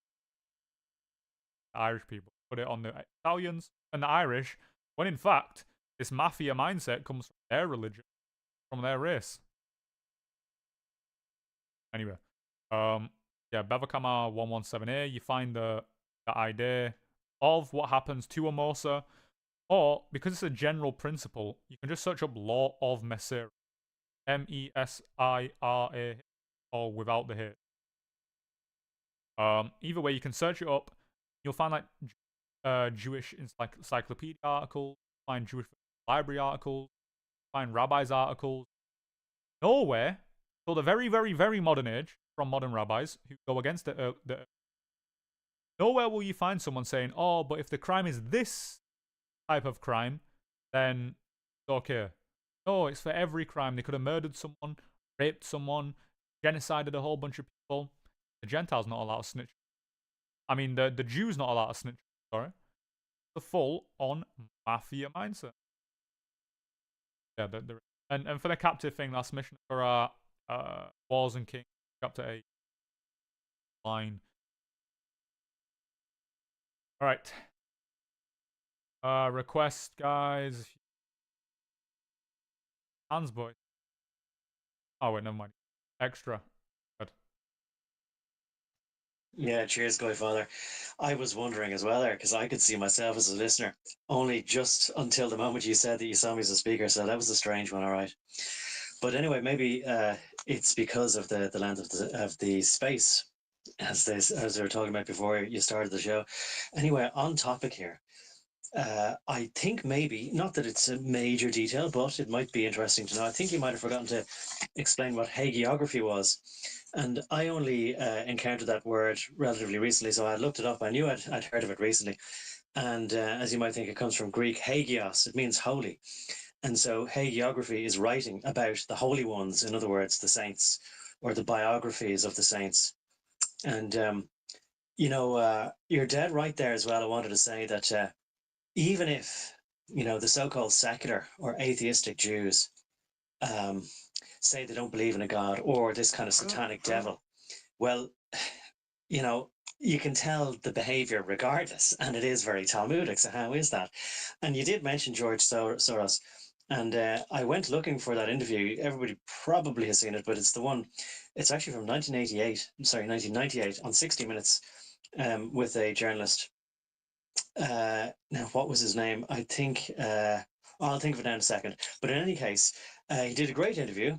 Steve Croft was the guy's name, and it was a great interview. And everyone, picks bits out of it, like that shows how evil he is, right? And he says that he's an atheist. He says he doesn't believe in God. He says he doesn't think he is God. And so then Charlie said to him, like, okay, well, like, even if you don't think you're going to heaven or hell or whatever, like you were a Jew, and as they claim in their history, that the Nazis were ruling Germany and Europe, and they were rounding up these Jews, and so he claims himself that he helped the Nazis to round up other Jews. So Steve Croft says to him, like, I mean, how do you reconcile that with your conscience or whatever? And he says, well, somebody was going to do it, so it might as well be me, and I get paid for it. So, I mean, that really does show their Talmudistic attitude, isn't it? And unfortunately, I've heard a lot of people express that sort of thing in corporations, Somebody's going to get paid to do it. I'm good. I'm a good person. The money might as well come to me. And unfortunately, I see how their Talmudistic attitudes has infected a hell of a lot of us guys through their corporations. And last thing I'll just say is, as far as God wrestlers and the thought of God allowing the son to win, right? And you'd only have a sort of a problem child, a bit of a psychopath in the making, if the child really thought he'd bested his father and went, I am the greatest. And I had exactly the same thought. I made a video about it. and I put it into the purple pill there. I know there's about nearly 1,000 comments, so I don't know if anybody will be able to find it, but it's there anyway, and I'll put it on my page if anyone wants to watch it. We'll say great minds think alike, or else we just recognize the same attitudes, the same culture, the same way of modus operandi, the same way of going on that they do. I'll leave it at that. Good show again, Goy Father. Cheers for now. I agree. But on Soros, the one who like, oh, we don't like Soros, we don't like him. Yeah, but do you dislike him because he's flooding our countries with immigrants, or you dislike him because he literally pointed out where Jews, Germans, to get away, right? Or as he that's the reason they hate him, because he snitched on the Jews, not because he's flooding our countries with, not because he's funding the overthrowing of government, African in America, right? Nothing to do with that, guys. Nothing to do with a child trafficking case in South America, right? And in Guatemala, where he helped overthrow the government, as well as, I mean, in Africa, I can't remember someone might be able to remind me on it, but it was literally an attempted coup, not attempted coup, but people who were caught, right, trying to stir drama up in it, and it was by George Soros. You don't hate him because of that. You don't hate him because he's funding BLM riots, right? And then by literally having the police set out bricks in, I think it was New York, so people would throw bricks at buildings, and then a week later, guess what would happen? The insurance would come in, those buildings would be sold, and now George Soros owns all the buildings on the street. Don't hate him because of that. Don't hate him because it causing riots. All this faggotry. They hate him because he snitched on a Jew. That shows you the Jew. You ask him about his politics, the answer is. You ask him about his views on immigration, his answer is Jew. You ask him economy, his answer is Jew. Ask him anything, answer to anything, his answer is always going to be Jew. Right? That's why I have the same view on people who aren't National Socialists but are Wignats, because you ask them everything, and their answer's the same: white. What's your view on economics? White. Well, cool. Let's expand and not become a Jew and just say Jew to everything, or give an answer that just revolves around the Jew. Like, we're smarter than that, or around the white. Right? We're much smarter than that. Very, very self-centered, very like opposite of selfless. Selfish, kind of hard word to use. That would mean that we're selfish to their people. Well, but they're not. It's like selfish of race. Selfish race that only cares for their race, which, in theory, isn't bad if they weren't fucking everybody else's race up. Like, you should be allowed to care for your own race only. If you're not a parasite who lives among different races and causes drama in those countries for those races. Oh, so, it goes like that. Anyway. I don't know if someone... It was me. I came up. Thanks, man. I'll see you. What's your... It's I'll Judah. see you now. Yeah, go ahead. I wanted to play devil's advocate, dude. Like, can't we be smart Wignats too? I mean, I don't know. I mean, yeah, you can... Yeah, my answer for politics is white, but it's like a white politician. Or my answer for politics is... Or economy is white, but it's, the white economy. Transfer everything is just white. I'm white. I'm white. Then that is... Yeah. It became like the Wignat. The term Wignat became like, well, obviously the term is, it's not a good one for white people, right? It kind of makes them sound like trailer trash and whatever. But at the end of the day, they do like coincide, right? Like the smartest people are white. Like it doesn't really have to be said, you know what I mean? But that's why I kind of want to like bring it back, like Porch Monkey. I kind of like bring it back. You know what I'm saying? All right, Cyan, you've reference. been trying to... All right, let's...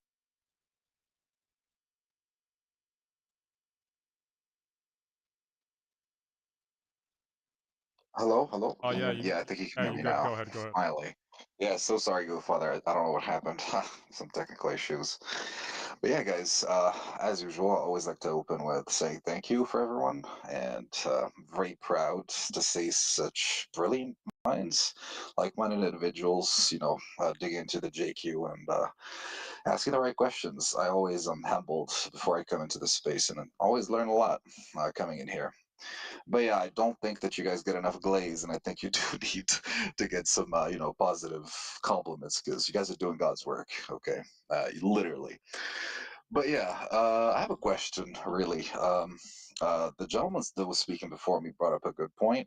Just saying that there is a bit of, I'm gonna say, white nationalism, let's say, or white supremacy that kind of overarches the whole anti-Semitic debate or dialogue, and it kind of loses its credibility because I do think that there are a lot of different sources of anti-Semitism, because when you look at it, anti-Semitism really just comes from Jew behavior. Like all around the world, people notice that they see that these guys work only for themselves, and deal with only themselves. And if backed against the wall, they will always look to their brother to help first before anyone else. So really, anti-Semitism comes from like Islam, from Christianity, of course. Also, right now we're seeing like a global empathy kind of anti-Semitism because they're killing people in Palestine. So people see that. So my question is, what would be like a flagship movement, let's say, or I don't know, a doctrine or whatever thing that would be marketable, that would be sexy, that would be, people would follow, that would be kind of a flag for anti-Semitism worldwide? Because I do believe that National Socialism has been damaged beyond repair, and I do think that it has kind of momentum right now. There's a huge momentum for anti-Semitism, that's for sure. But then for National Socialism, I do feel like it's been damaged beyond repair. So I don't know really what would be a cause, or let's say I don't know, a movement that people could get behind, that every person can get behind, so they can read about the JQ and understand what our problems are with these people and stuff like that. So I don't know. Yeah, it's just a question. Yeah, I'd say this. If we're at a point of thinking National Socialism, like broken beyond repair in terms of public image, I would just say anti-Semitism broken beyond repair, right? If we're gonna go that far, of saying, oh well, National Socialism beyond repair, well, look at the same thing, just anti-Semitism in general. What do they always say? If you say something anti-Semitic, you are what? A Nazi. I mean, it's pretty much coincided, right? So National Socialism, very much revivable, as long as the public image, in general, revivable. Do stuff in like smart ways, right? Call ourselves National Socialists instead of neo-Nazis, and we don't walk around with mohawks and look like faggots or lesbians, like wear skin tight, ripped jeans and all this gay shit, right? That isn't white. Yeah, for a start, it's not white, gay. It's also not anything to do with National Socialism. I'm National Socialist myself. Listen, you go back to wearing Hugo Boss suits like they were doing in the 40s. I guarantee everyone who is a traditionalist would look at it and be like, guys have got it. And then they listen to what we say and understand that our economic policies are the best, our migration policies are the best, our racial policies are the best.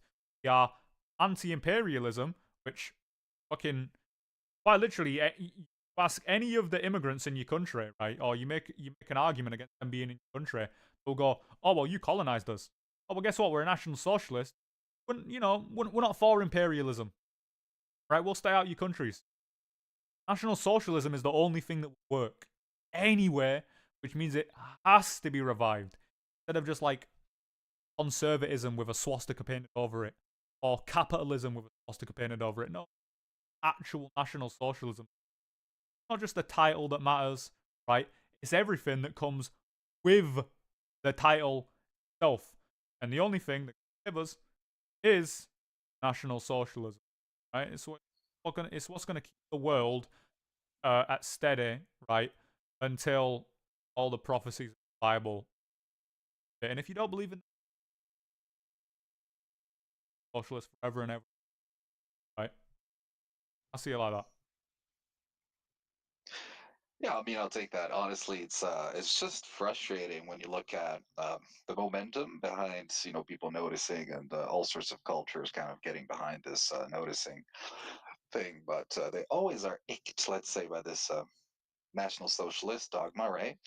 Because they've seen so many movies and they've been brainwashed. Like, you're talking about humans. It's not going to be, you're coming up against a huge machine that's been brainwashing people for, the better half of the last century. So it's something that we simply don't have the means to work unless you have full ownership of Google and X and all these platforms where shit is being peddled on. You won't have that same power of reworking people's brains. So really, you just have your own tongue, your charisma and stuff, and that's not gonna you can stretch it as much as you want, but their machines are huge, and you need to first be able to bring people to awareness, and they're always gonna have that ick feeling that won't even get them to the awareness stage. That's like my problem.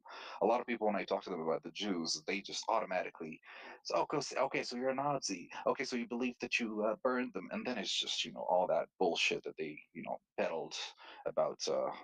Basically, the history they rewrote. They peddle all that shit all the time. So for me, it's really challenging discussing these things without having to dodge, let's say, the Nazi questions and all the hate that was brought upon by that. For me, I don't know. For me, it's very challenging discussing these things because it's always going to be associated to that. But I 100% understand that National Socialism is a, let's say, political system that never was realized to its true potential, and it was a shame that it was destroyed before ever reaching that point. And I would love to see more than an actual series of events that would lead a country to vote somebody in power to do that. Definitely not Germany, definitely not the US, maybe somewhere in Poland, hopefully. I do see a lot of heroes in Poland nowadays, so Listen, supporting Poland. Braun 2025, man. We need to get that shit trending. Braun I swear. 2025. Gauls Braun, however you pronounce his name. I I was a swear. big, like, fuck Poland type of guy, right? But Braun wins. Poland is redemption. Right? No, for I sure. move to Poland. Right now, the guy they have, like a Jew licker, but he's very, very anti-immigration, which made Poland safe. If you get Braun in, Braun is still anti-immigration, but guess what? He's a traditionalist Catholic. He's, I'd say to the Protestants, he's anti-Protestant. I'm not gonna lie, he bashes the Protestants, and he's the only guy who's gone into government building, grabbed a fire extinguisher and put out the menorah. Why the fuck have you got a menorah in my country? It's Poland. Yeah. This ain't fucking Shlomo's house. Polski's house. Right? Sumki Shushmato and get the fuck out of here. Fuck up in Poland. Probably butchered it, but anyway. So we get Braun 2025. We're on to a good look. Like diplomatic relations, all the Axis of type of guys. Big on the fuck the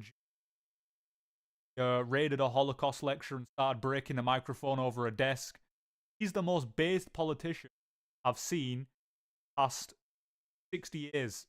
That guy is the fucking goat, and I can't even tell you anyone better. Time for him. He is the top dog. If we can get him on the JQ radio, that would be fucking amazing. He is someone who can actually do something, right? Because he's not a pussy. If up to his election, already doing stuff makes him look like a fucking pure Hitler, right? Well, guess what? When he's in power, he's not going to be scared to be an even bigger Hitler, right? No, he's not going to be scared to remove bans on out against the Holocaust or like Holocaust denial laws, or he's not going to be scared to say fuck off Israel. You're no longer going to control our media or control our borders or do this, that, and the other. He's not going to be scared to say, you know what? I'm a monarchist. I'm not big on the monarchist, but like a Catholic monarch, right? Especially that side of Europe. Like, cool, we want a Catholic monarchy.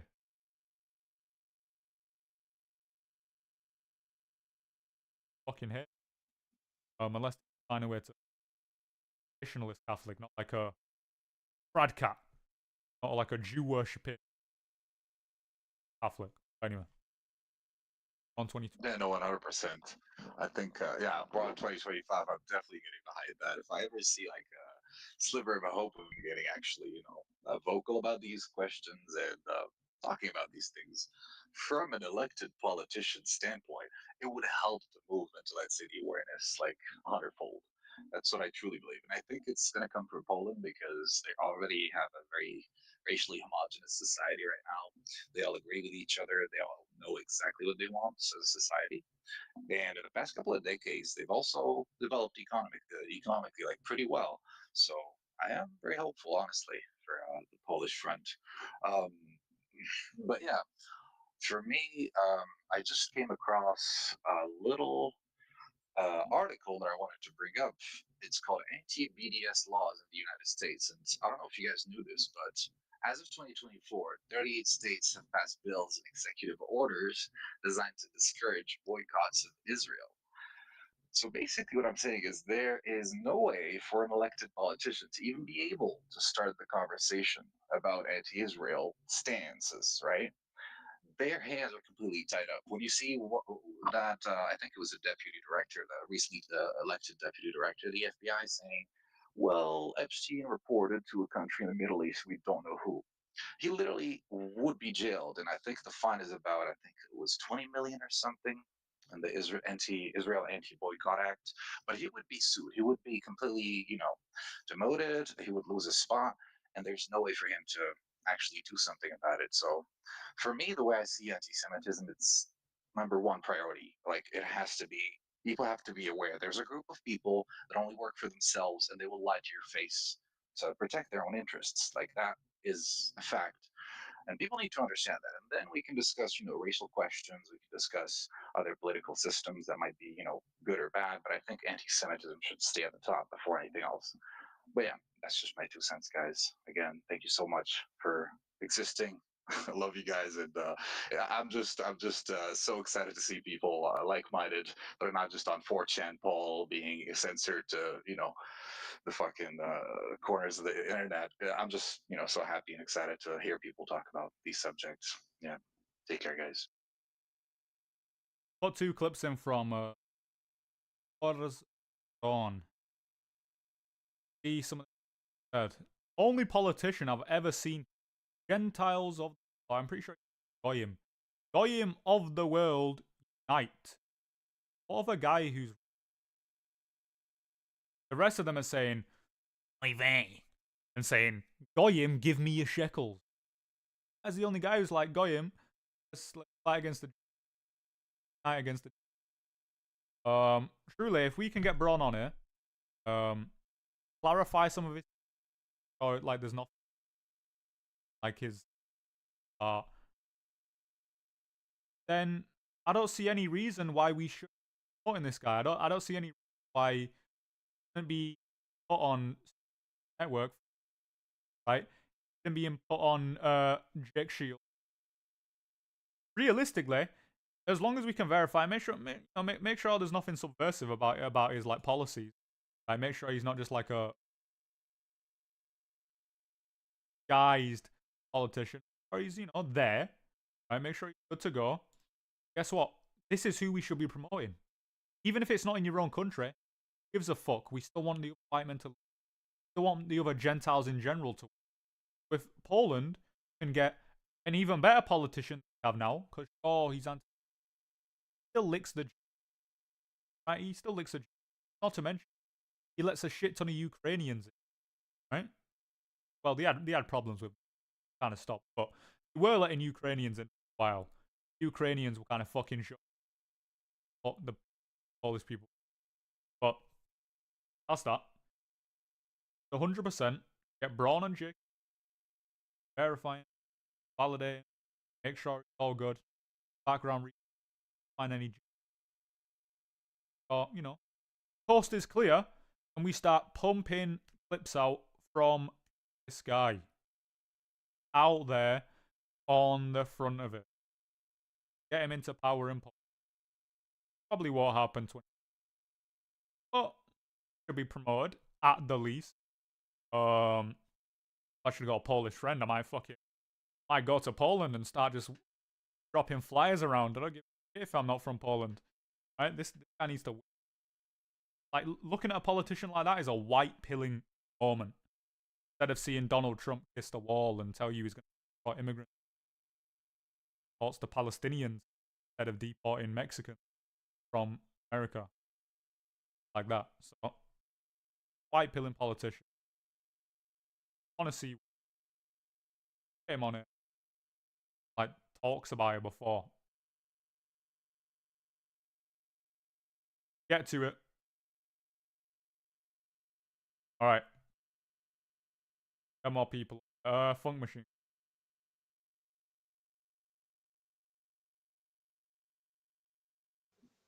Hey, g'day. I just popped in, brother. Just letting you know you're doing a great job. I heard some of your arguments that you were making with Anointed in the space that Sean held. You're fantastic. You represent your people well. Now with this Polish politician, make sure you say Dzień dobry when you're first seen. That means hello in Polish. But just excited to see the title, World Record Space. Congratulations, everybody. Thanks for your time. Yeah, it's our own record. Let's just set a record, break the record, set the record, break the record, set it, break it, until Elon Musk has to look at us and be like, look at these guys. Break it. Well, maybe we don't want that. Oh no, but maybe we should keep it under the radar, right? But I'm sure if we just keep breaking the record, we keep setting, we'll have to say. Someone's got to say something. But yeah, I don't know how long we got left, Wolf. I mean, I don't know. It's up to you. It's 20 more minutes, but it's up to you, brother. Whatever you want to talk about. I didn't see a lot of people coming up, so yeah, we can check the requests. move into like an open mic.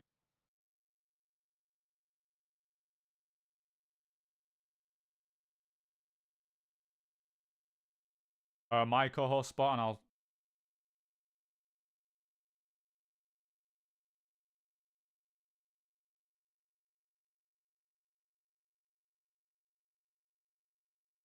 How to pronounce. It's like Gregorius. Just so I'm clear, that's the politician you guys are talking about. He's the one that went into into their parliament and shot down the menorah with a fire extinguisher. Is that the guy we're talking about? That guy. Yeah, and fucking he's a champion. Seconds later, turned around and hands under his arms and just took an interview, covered in fire extinguisher. Covered in it. Took an interview. Boss. Or in the background. Like, did you? Anyway. Let's run open mic. Start requesting, guys. Around for another.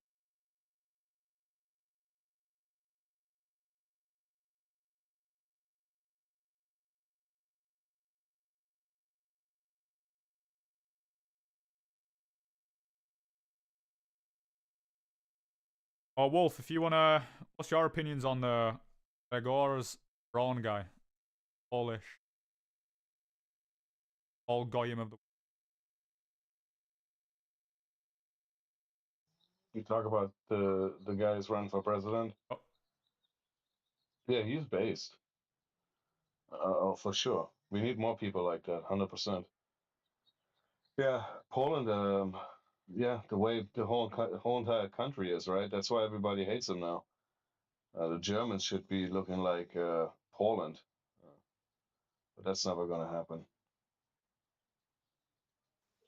You know, I've travelled through a few countries in Eastern Europe and that area, and Poland, or Krakow in particular, was the only place that I've seen with open anti-Semitic graffiti in big central places. So Poland is very self-aware and very conscious of these people. Yeah, the food's fucking terrible, right? But apart from that, good. We just gotta give them some good. Right? We import them some good food instead of like, what is it, pizza rollies, chicken, gelatin, and all this weird food they have that they every in gelatin, right? Maybe it's like a repellent to everything in pork gelatin, right? Might be That's some so repellent. funny. But we getting better food. Fallen might have like the biggest redemption arc ever since. And felt is give him some more textiles other than felt. All right. Sean came up. What's up, man? Yeah, thanks. I really enjoyed your contributions earlier. What was it? What was it? The part that you were trying to say to Mitch before he sort of interrupted you half a dozen times, and you were trying to explain. I was trying to understand what you were trying to get to across him before he was pushed down to listener a few times. Can you explain that? What you were trying to The debate him quote on? we were debating before I had to leave. Sophorim. Yeah, that was it. Yeah, so we're on Sophorim 15, right, which is kill the best of the Gentiles. But in Safaria, reads, kill the best of the heathen in times of war. So, Mitch said, you don't know what you're doing when it comes to the Talmud. So I gave him my Talmud litmus test. I gave him my Talmud exegesis litmus test, and I gave him the passage, and he said, oh, this is easy, I don't even need to pull it up. And he goes, look, this is a great example. It's saying kill the best of them. He thought it meant like kill the best of warriors. Yeah, retard. It means kill the best oral people. The worst, or, well, the worst would be killed, the best are killed. It's logical deduction, right? But he related his entire exegesis to the phrase, in the times of war. He failed the litmus test off the bat, because even in Tractate Sophorim 50, in their footnote, it says, in times of war was a later edition that didn't exist in the original. Guess what, buddy? You just failed the litmus test. You can't exegete and use entire argument related to in the times of war if in the times of war didn't exist. Then, by go to Kiddushin 411 in the Jerusalem Talmud, line 7, and guess what the phrase is? It doesn't say heathens, by the way, because the other Jew, that's fucking guy's name is, he, as I was leaving, I could hear him comment, it does say heathen, it says of the Kokavim. Retard. Also didn't exist in the original. It said Nokre, stranger, which only refers to Gentiles, or it said Goyim. Go to the Kiddushin one in Talmud. The phrase is literally, kill the best of Gentiles, comma. That's it. Kill the best of Gentiles, comma, crush the head of the snake. Nothing to do with war, because contextually, you read upwards, speaking about jobs, like the jobs people. How the fuck does that have nothing to do with war? Retarded type of rebuttal. So, Mitch thought that I can't exegete the Talmud, or I don't know how to read the Talmud. The guy failed the single litmus test I gave him. Single litmus test. That's fucking you. Obviously. Had to go and whatnot, but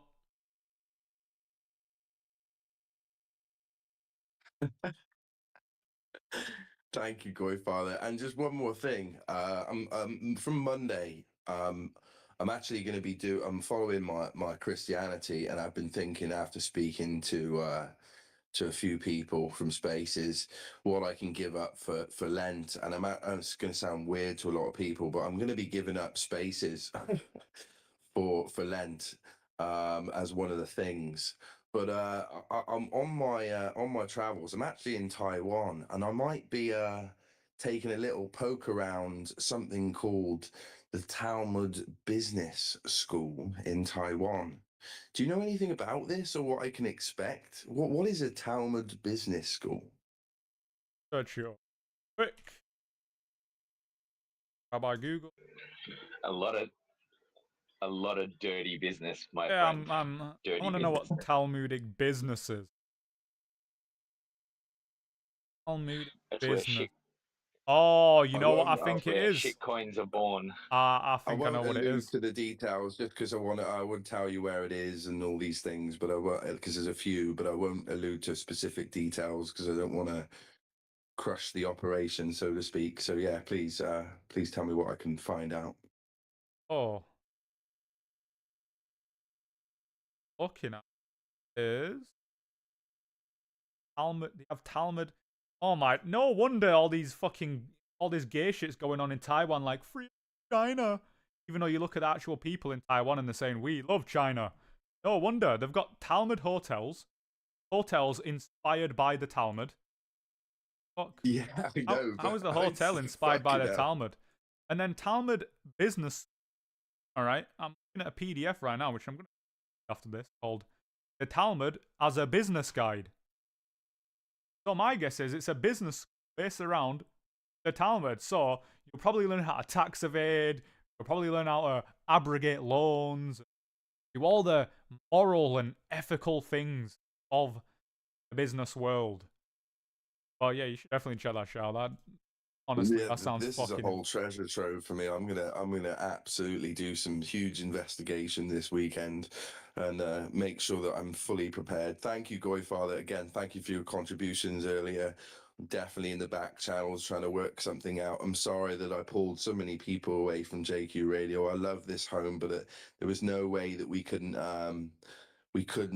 entertain that kind of conversation here. They wouldn't have played in it. They wouldn't have agreed to this kind of playing field, unfortunately. But yeah, this is my home, and I'm very sorry that we couldn't entertain it here. But maybe in the future, maybe we'll see how fruitful it is. Thanks, guys. No Thank you. problem.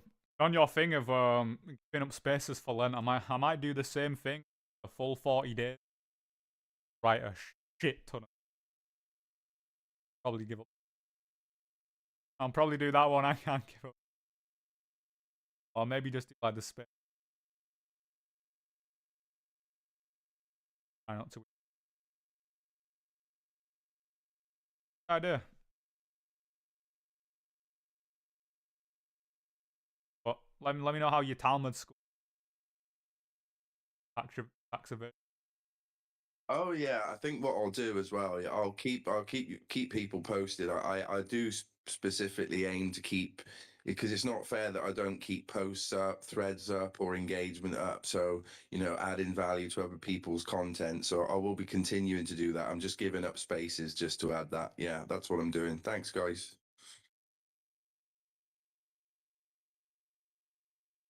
Something.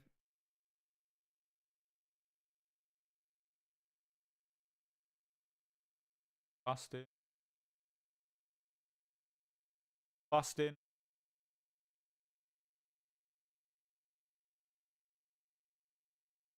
Fast.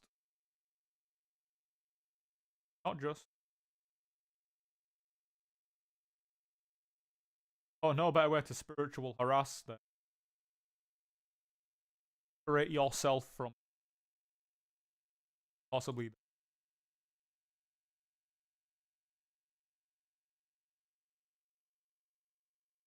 like a. I'm gonna do.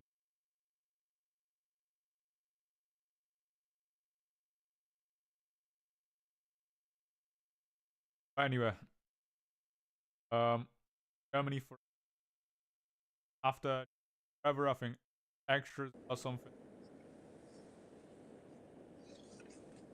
Sean, brother, I'm gonna miss you on the spaces, dude. If you can't do that, we need you in the space, dude. Come on, just give up. Something. I don't know, something. We need you here in the No. spaces, dude. This Crisis King, and these are the things that I find hard to give up. If I give up the things that just matter to generalized things, and what's the point?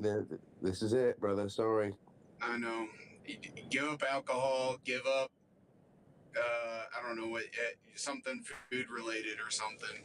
Or do the. No, I don't usually drink. I smashed all my beers through that debate tonight. No one knew that I was absolutely half cut through that, but That yeah. the debate was But just nuts, man. I've or what the space that happened like 2 days ago, and then the other space that happened yesterday with the clown, the SS clown that was on there. Like, holy cow, man! And costs, dude. That was crazy. Going back and forth on that, but that guy was just clearly trolling though too. So I don't know. It's that was just absolutely nuts. I just wanted to say that to you because I was just I couldn't talk or anything. I wanted to chime in, but I wasn't able to talk or get on speaker or anything like that. But just listening to that was absolutely nuts, Sean. But no, you held your ground though. That was really good. You did a good job. Thanks, bro. Again, very unplanned. We'll do it better next time. I completely, went over Unit JQ Radio where we're running a space, and we tried to pull people over afterwards, but we need to do a lot of things better so that we can keep everything conducive. But thanks, bro.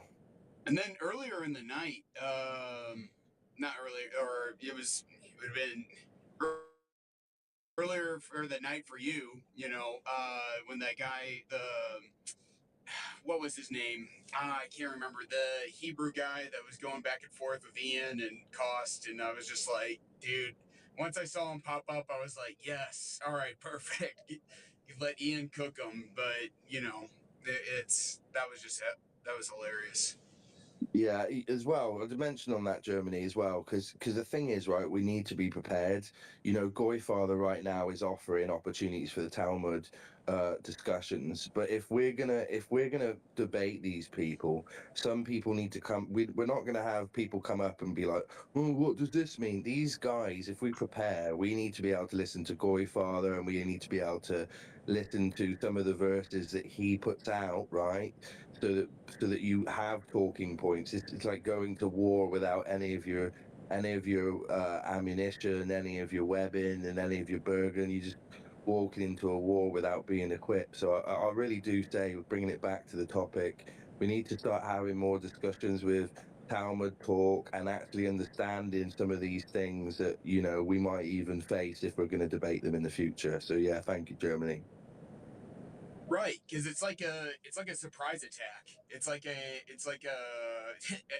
ambush or something like that. I don't know, but you're like you're caught off guard, and it's like, all right, here we go. Get out the talking points, get out the list and stuff like that. So I don't know. That'll be awesome if like Goyfather could do, if we could get some like Jewish accounts, like I don't know, like the super heavy Israelite accounts that we see that you can look on Twitter and like on the feed on there, you can see the guys going back and forth on that. That'll be awesome, like to have a space where it's like what you just said, Sean, just a debate. You can be prepared, and everyone goes back and forth. You can have like these guys go back. He's roboting for me as well. Yeah. Roboting and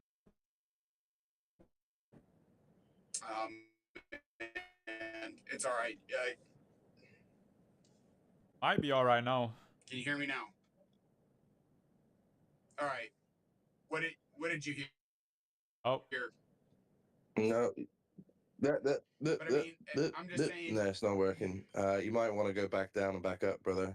And I see Extra as well. He's had his hand up as well. Right. But yeah. we'll recite here, then we'll go to Extra. One thing I'll say is that I saw like a statistic, right, that like 40% of people under the age of 20, this is like in America, watch some sort or like some form of debate, whether it was, well, the presidential debate was higher, but like excluding the presidential debate, 40% of 20 watch some type of debate, right? Whether it's religious, whether it's political, whether it's about like abortion, etc., ethics, but whatever it is, right? 40% of people watch a debate. We need to have people, right, equipped to debate the economics of national, like target, or just debate policies in general, like magatards. Like we could genuinely have like within economic, like Trudella, right, can walk every magatard down, right? But imagine that on a bigger scale to the platforms where these people under 20 are watching the debates, like on YouTube, right? Like if you know what modern day debate, their platform is, kind of platform. Their sponsors are like weird homos. Oh, we'll accept anything. Platform anything, right? So I mean, they'd probably platform something like conservative, like that Agatha debate, or even if it's a different, no matter the platform, it really doesn't, right? We could be on here, and then it just like a actual debate, and it's on a platform where these 40% under 20 are going to watch it. Yeah, way more eyes. A debate is where you actually show your ideology is secure. Like everyone can like preach that their ideology is. The only time you know whether it is secure or not when it's under pressure. You're only going to see that in debate. You're not going to see that in a back and forth on Twitter posts where one person, if he wants, he can take 5 days to reply to him.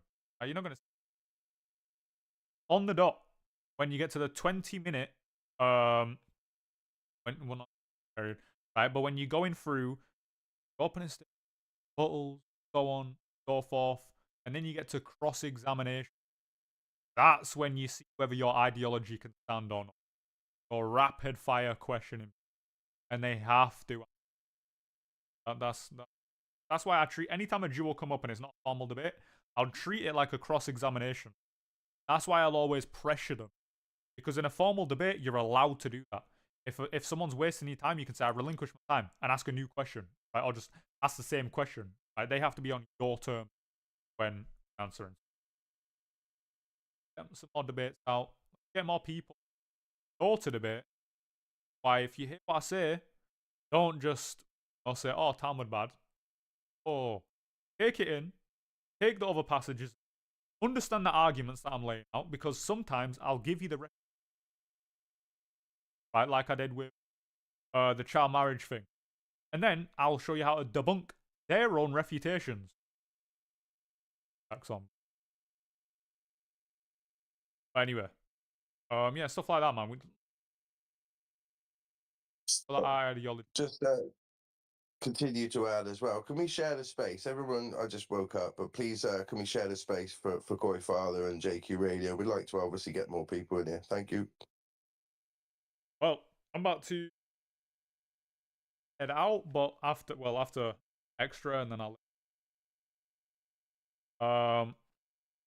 so extra or Germany, if it was quick, if you want to like wrap what you were saying up. It was just pretty much the same thing that you were saying. Having a good debate, having like where it's a scheduled time, 3 minutes max. Get your point out, get the question out, what you were saying before. But whenever the Israelite just pops up into the Israel shield, like he pops up into the speaker and then just starts screaming, yelling, acting like an idiot, then you need to treat it like a cross-examination, like what you said, Goy Father. Just basically start hammering back right at them, because if they're going to act that way, it's no reason to be like having the civil debate like what you were saying. But if it's a time where you can invite some of these, Israel shill accounts or something like that, and you invite them to a space and you can get everyone on, you can have like your set side of guys on the JQ side, like, or a set, like, say if it's like Sean, Ian, Malcolm, Cost, or something like that, versus whoever the three that they have or something like that. I don't know. That would be really awesome if that could happen. But I just wanted to finish out my point, what I was saying there. Yeah, 100%. And before we get to extra, there's hot mic, Germany, brother. I'll be able to fix it. I'll mute. There's no word of a lie. There's only like one debate on the morality of the Talmud on YouTube. Daniel Hakiga with Andrew Mayer, and Andrew Mayer's a retard who keeps right. He won't even debate me, like fucking pussy, right? His debate with Daniel Hakiga wasn't like wasn't any cross exam dialogue, but it wasn't no pressure, right? It was kind of like a debate, and Daniel's side don't really work because Daniel's like a nonsense. So he can't really say, oh, you're a pedophile, because Daniel's a pedophile as well. But it don't really work. Right? You need someone with 100% moral foundation. Then you can act Jude. No Jew can point back at me and be like, oh, well, you believe in sex slavery as well. No, I don't. Well, your religion teaches child marriage as well. No, it doesn't. Right? So, realistically, no offense to a lot of people, but Salafi Muslims can't debate, because they're just going to point it back at you. Oh, well, look, our marriage there. Like, maybe like a layman Muslim, they're just going to call Salafi salt if they know what they're doing. Christian can't do anything against us, or an atheist, or an agnostic, or someone.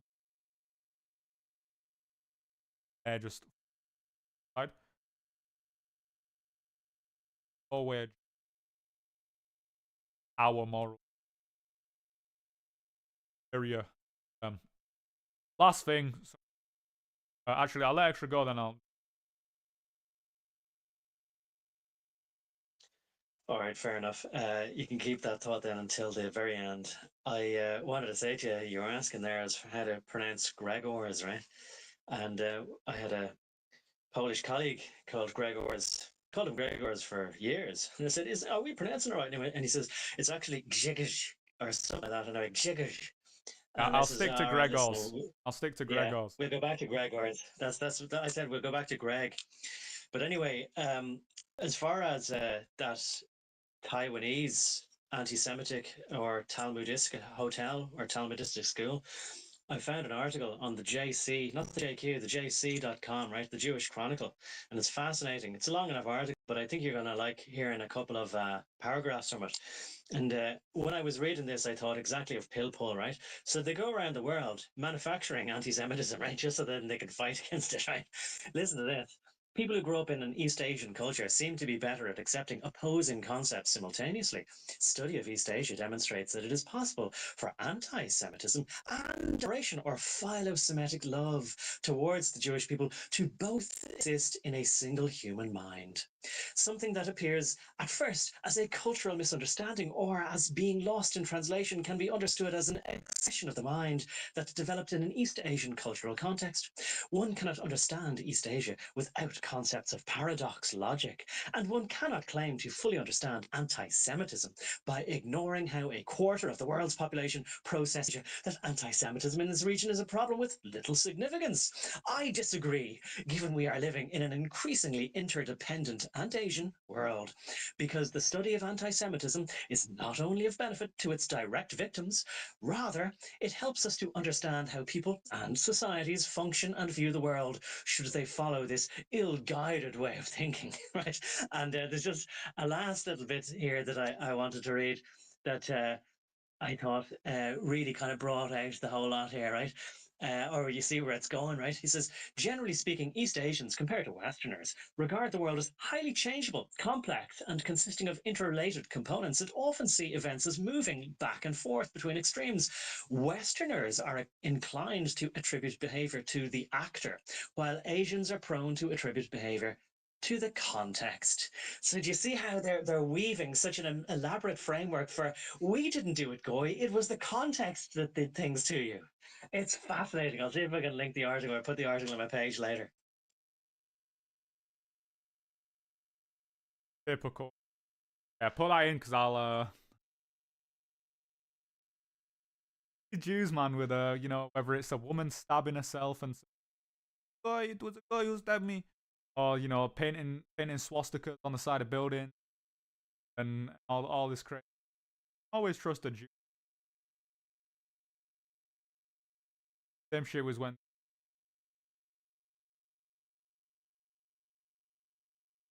please don't, I'm Jewish. Brought up to but stuff like that. Then they're like, oh, it was Hamas. They had weapons, right? You will always say, crazy. They control like the anti-Semitism side, like the liberal, and then they also somehow try and control the side where it's like fuck the Jews. But I mean, it's a very deceptive world we live in. I weed ass again.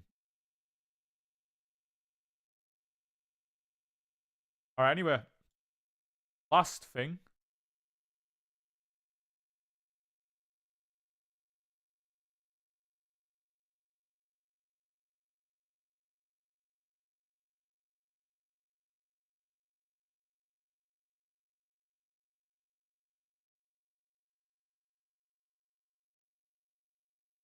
All right.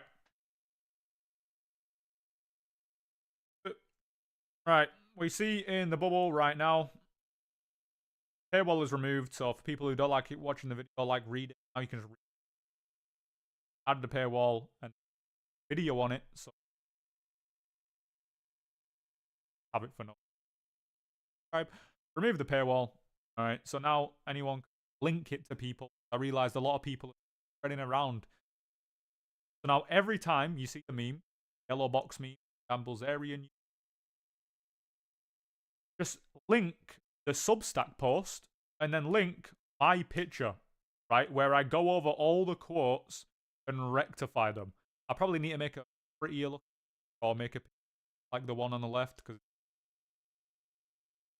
but yeah.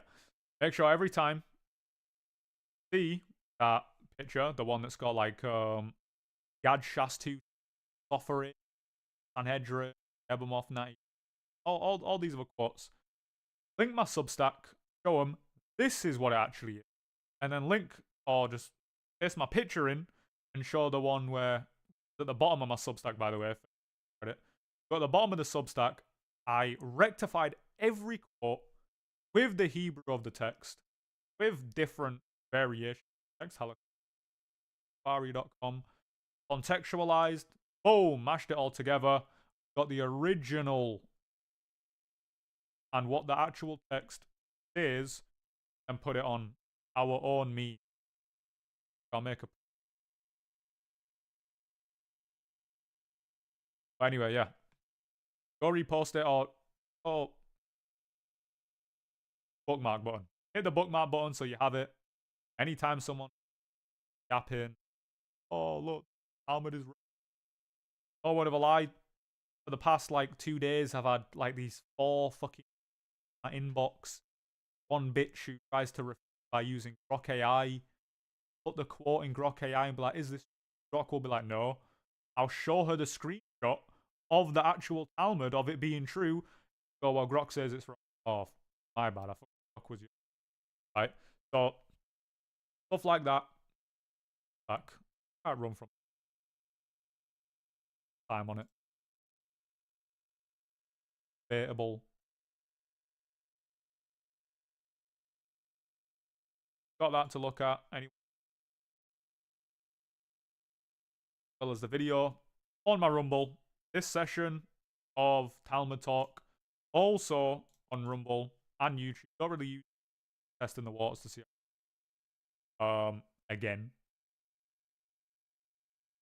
Apart from that, next week, possibly.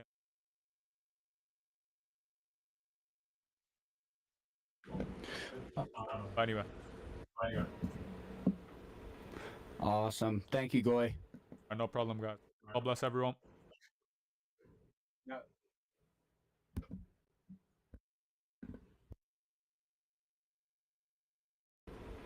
Awesome. Thank you, Goy. All right. All right. One who was full. Like the video. Like the stream on Rumble. And check Rumble. Maybe instead of Twitter Spaces, I'll just session on itself, like respond to the question, etc. You know, depending on what the topic is. Yeah. Everyone like it? Go follow the Twitter. I've got 2 Twitters. You only need to follow one. Don't really matter about the other one. Follow JQ Radio. Apart from that, I think we're all good. We are all good. But anyway, God bless everyone. Christ is King. I'll catch you all next week, possibly. All right, most likely some point next week. New Substacks are gonna come out. If I give up spaces for Lent, it's gonna be Substack after Substack after Substack after Substack. We're gonna pump some stuff out. So anyway, all right. God bless everyone. Goodbye.